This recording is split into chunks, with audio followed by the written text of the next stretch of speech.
여러분 반갑습니다. 2024년 다락방 생활의 해가 시작되었습니다.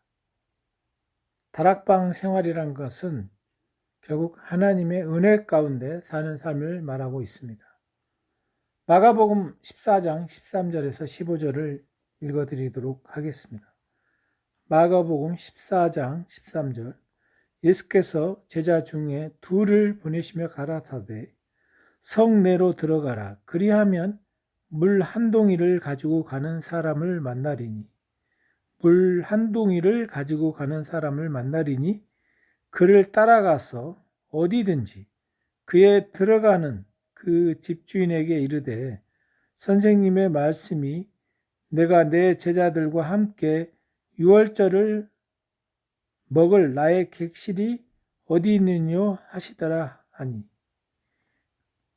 그리하면 자리를 베풀어 예비된 큰 다락방을 보이리니 거기서 우리를 위하여 예비하라 하신대. 자, 예수님께서 제자 둘을 보내시고 물 한 동이를 가지고 가는 사람을, 나중에 이 물 한 동이를 가지고 가는 사람은 성령님을 그림자로 예표하고 있는데, 여기에서 예수님께서는 제자들에게 다가오는 유월절을 준비할 장소를 찾는 방법에 대해서 지시한 내용이 들어 있습니다. 유월절 이 만찬은 주님께서 십자가로 돌아가시기 전에 제자들과 함께 나눈 최후의 만찬이기도 합니다. 마태, 마가, 누가, 요한복음을 읽을 때 우리는 주님의 비밀스러운 분이 아니었다는 것을 알 수 있습니다. 그분은 가는 곳마다 공적으로 설교를 하셨습니다.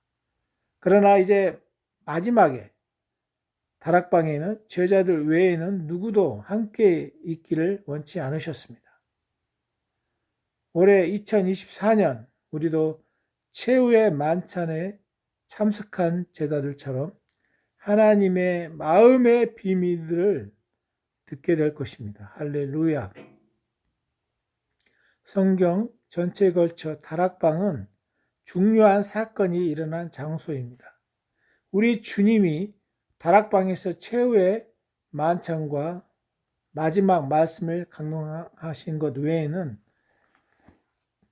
또 오순절에 다락방에서 성령을 주고 받으셨고, 제자들이 사도행전 20장에서는 바울이 설교할 때 또 한 다락방에서 한 청년, 유두고라는 청년이 떨어져서 또 그가 또 생명을 건지는 사건이 일어난 부활의 장소이기도 합니다.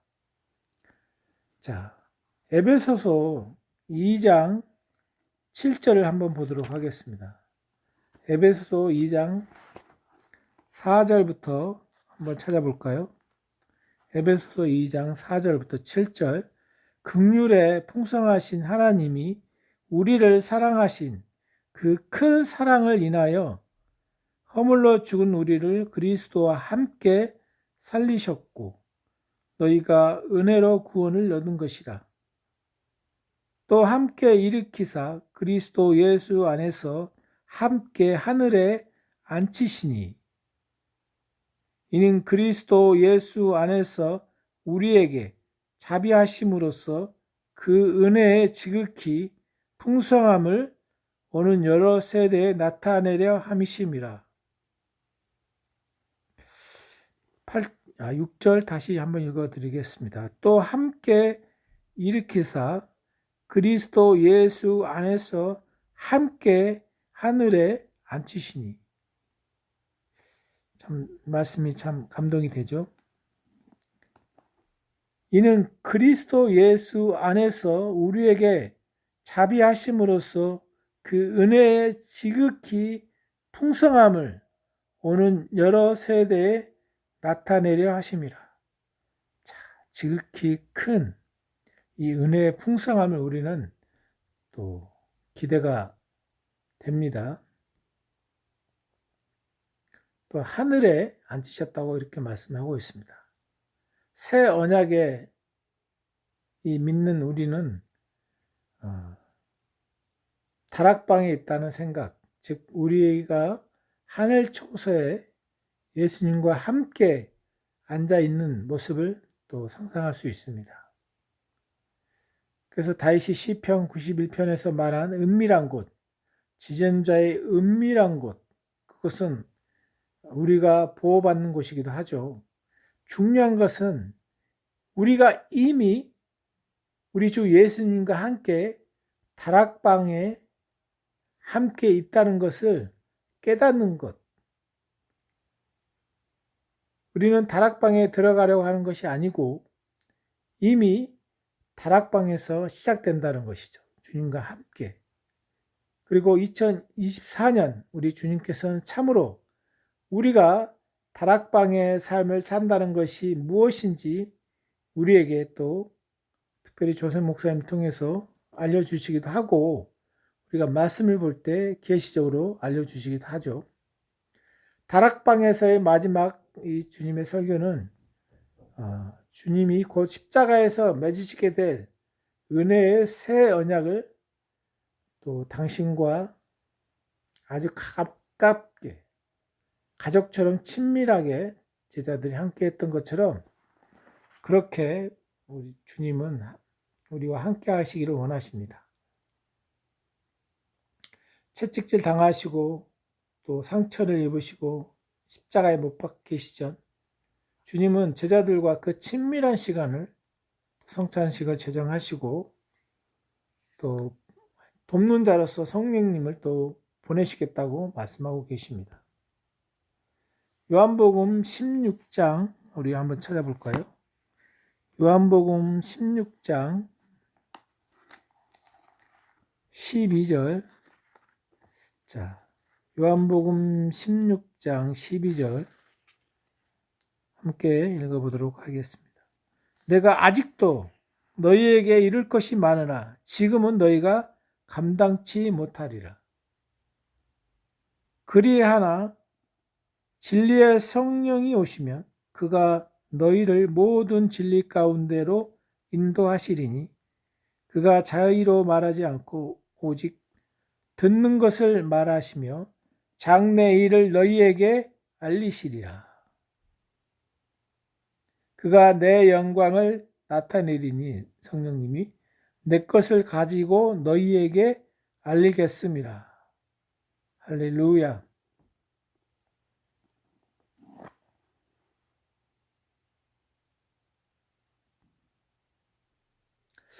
내가 아직도 너희에게 이를 것이 많으나 지금은 너희가 감당치 못하리라.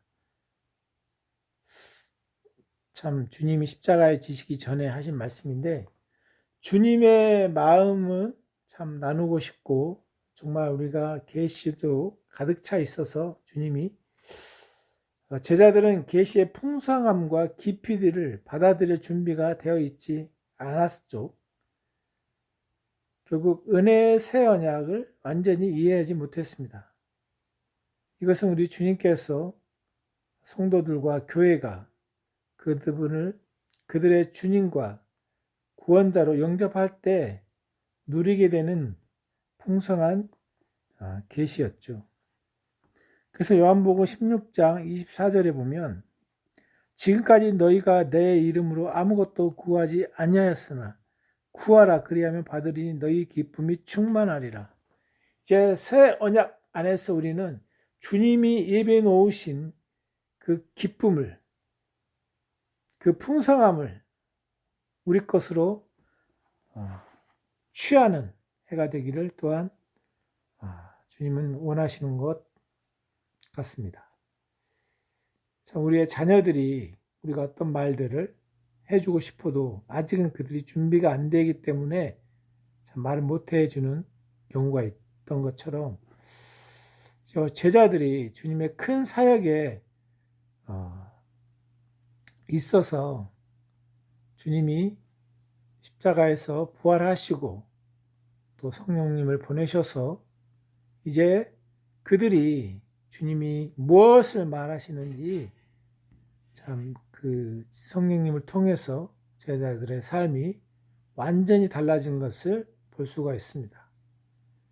결국 성령님께서 다가오셔서 진리 가운데 인도하시고 또 이 말씀을 우리가 읽을 때 그것들을 또 생각나게 하시고 특별히 우리가 어떻게 해야 될지를 또 말씀해 주신다고 말하고 있습니다.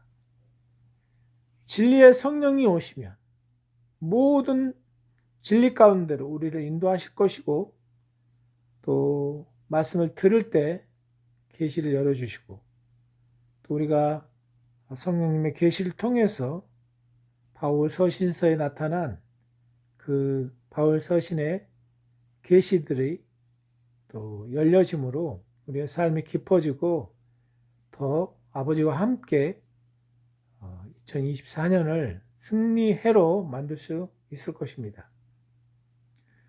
그래서 바울의 계시는 셋째 하늘, 하나님 우편에 앉아 계신 그리스도를 통해서 우리가 더 깊은 시선과 시각을 가지고 말씀을 보고 또 우리 삶에 일어난 모든 문제들을 그 관점으로 다시 본다면 우리의 문제는 더 단순해질 것이고 또 하나님이 예비해 놓으신 축복들을 받아가게 될 것입니다. 그래서 올해는 성령님을 따라서 하나님께서 예비해 놓으신 축복들을 모두가 누렸으면 좋겠습니다. 진리의 영이신 성령님은 언제나 우리를 주님께로 인도하시고 우리 삶 속에서 새 언약의 진리들, 또 은혜에 관한 진리들을 더 깊게 조명해 주실 것입니다. 우리 주님의 제자들이 6월절 식사를 준비하기 위해 다락방을 찾는 이 내용에서 우리는 주님께서 그들에게 이름 없는 종을 따르라고 지시하는 것을 보았습니다. 물 한 동이를 가지고 오는 사람을 너희가 만나리라. 그 당시에 물을 기르러 나가는 사람은 대개 여자들이었습니다. 그러나 이 성경 구절에서 예수님은 제자들에게 한 사람을 찾으라고 말씀하십니다. 사실 이 사람은 성령님의 모습을 그림자로 보여주는데 또 더 나아가서 이 물병 속의 물은 오늘날 우리가 설교자와 사역을 통해 받는 계시와 또 생명을 주는 말씀을 상징적으로 나타내 주고 있습니다. 사실 이 똑같은 설교들을 우리가 굉장히 많이 듣지 않습니까? 그러나 신선한 주님으로부터 오는 계시는 사실 우리를 살리고 우리의 많은 문제들을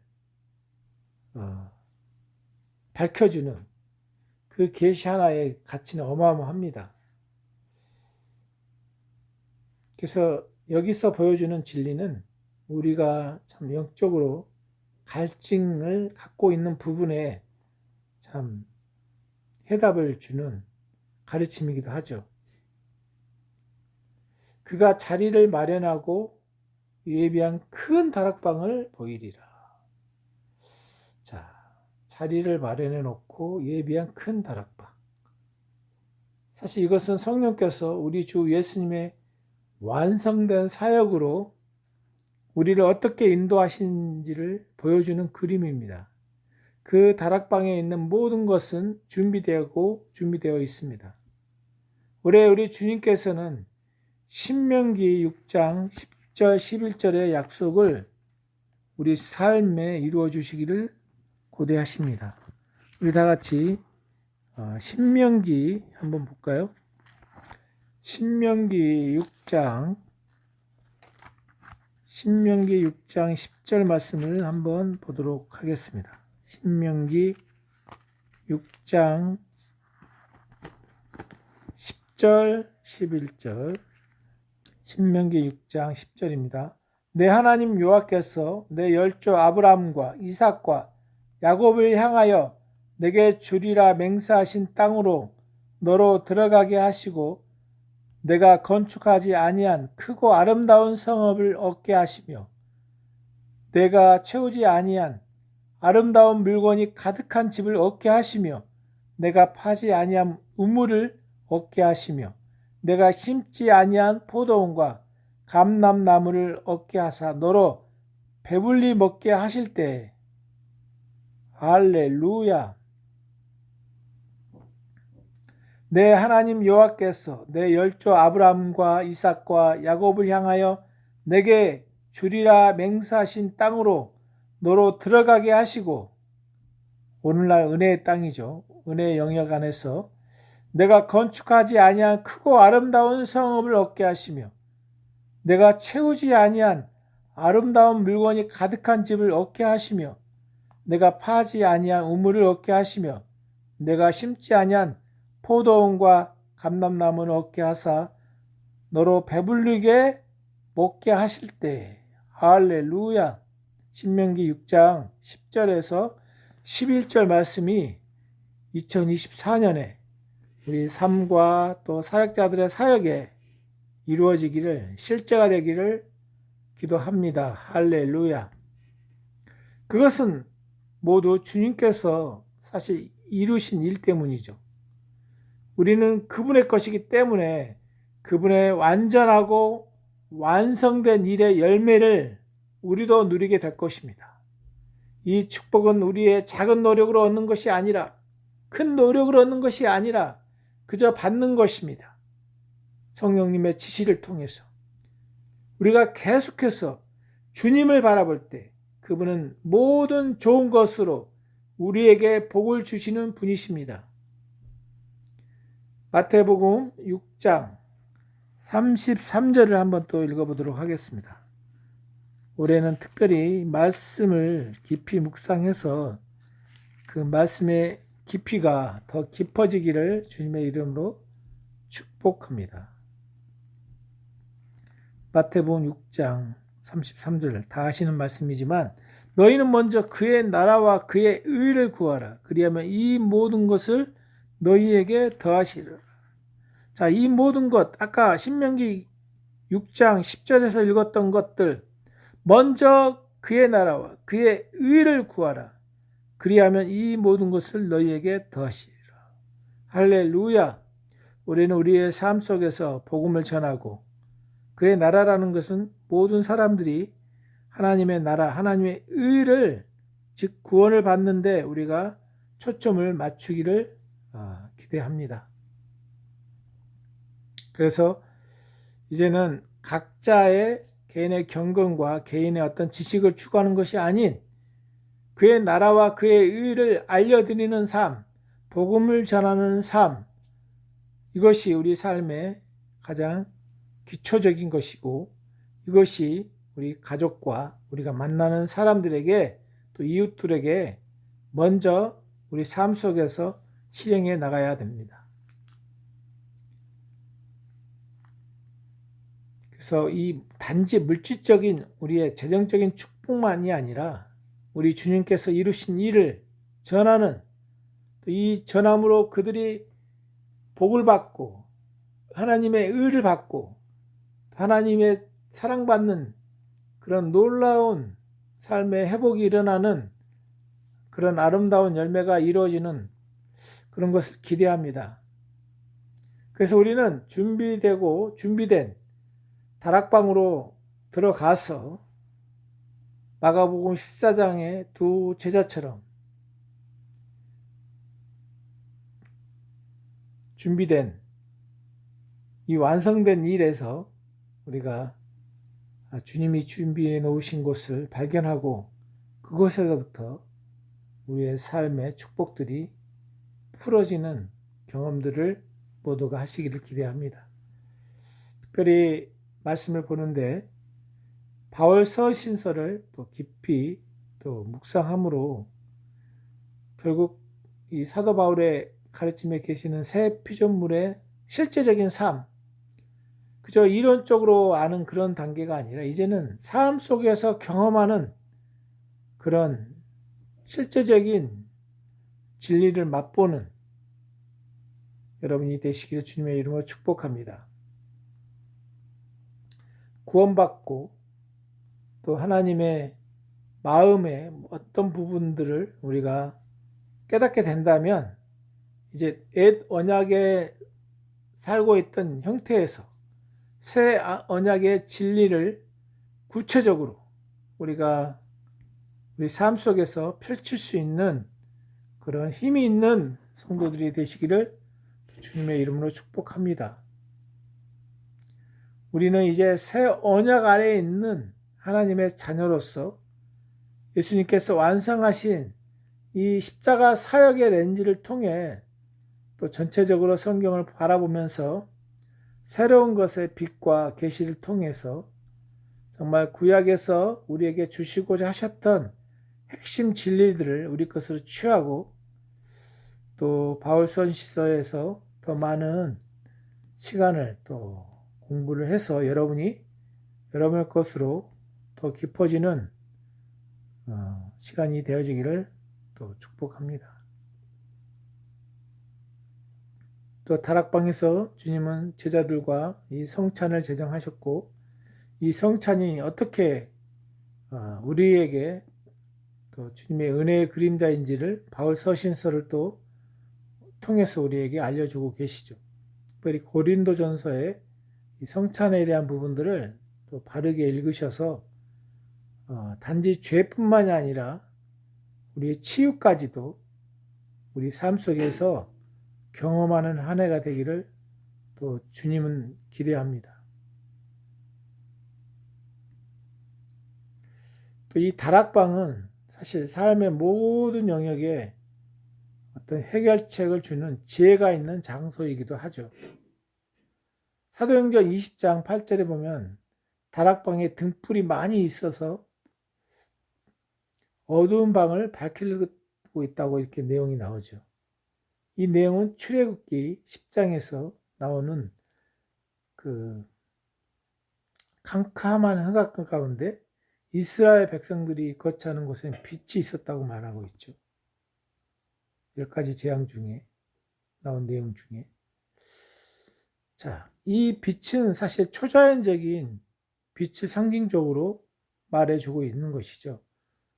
사실 지금 굉장히 경제적으로나 또 여러 사회가 또 전 세계 전쟁 중인 나라들도 많고 이런 정말 다가오는 이 세상은 점점 더 어두워지고 또 전쟁과 기근과 지진 여러 문제들로 인해서 굉장히 어두워지고 불안한 가운데 있지만 하나님의 자녀인 우리는 주님과 함께 있고 다락방에 있기 때문에 사실 두려움이 들어올 공간이 없습니다. 그분의 빛이 계속해서 우리 안에서부터 바깥으로 비춰줄 것이기 때문에 우리는 계속해서 이 말씀의 포커스를 가지고 또 하나님께서 우리 삶에 특별한 영역에 빛을 비춰주실 때 또 우리가 생활하고 또 만나는 곳, 사역하는 곳 모든 곳에 그분의 초자연적인 통찰력과 지혜를 경험하게 될 것입니다. 또 오순절 그때 성령님께서 또 그곳에 임함으로 사도행전 2장에 한번 볼까요? 사도행전 2장 한번 보도록 하겠습니다. 사도행전 2장 1절부터 4절까지입니다. 오순절 날이 이름에 저희가 다 같이 한 곳에 모였더니 호련히 하늘로부터 급하고 강한 바람 같은 소리가 있어 저희 앉은 온 집에 가득하며 불의 혀같이 갈라지는 것이 저희에게 보여 각 사람 위에 임하여 있더니 저희가 다 성령의 충만함을 받고 성령이 말하게 하심을 따라 다른 방언으로 말하기를 시작하니라. 사실 이 성령님은 이 방언이라는 또 선물을 우리에게 주셨는데 굉장히 성령님과 친밀한 언어이기도 하죠. 우리 삶에 그분의 빛을 비출 때 우리는 초자연적인 통찰과 지혜를 경험하고 누리게 될 것입니다.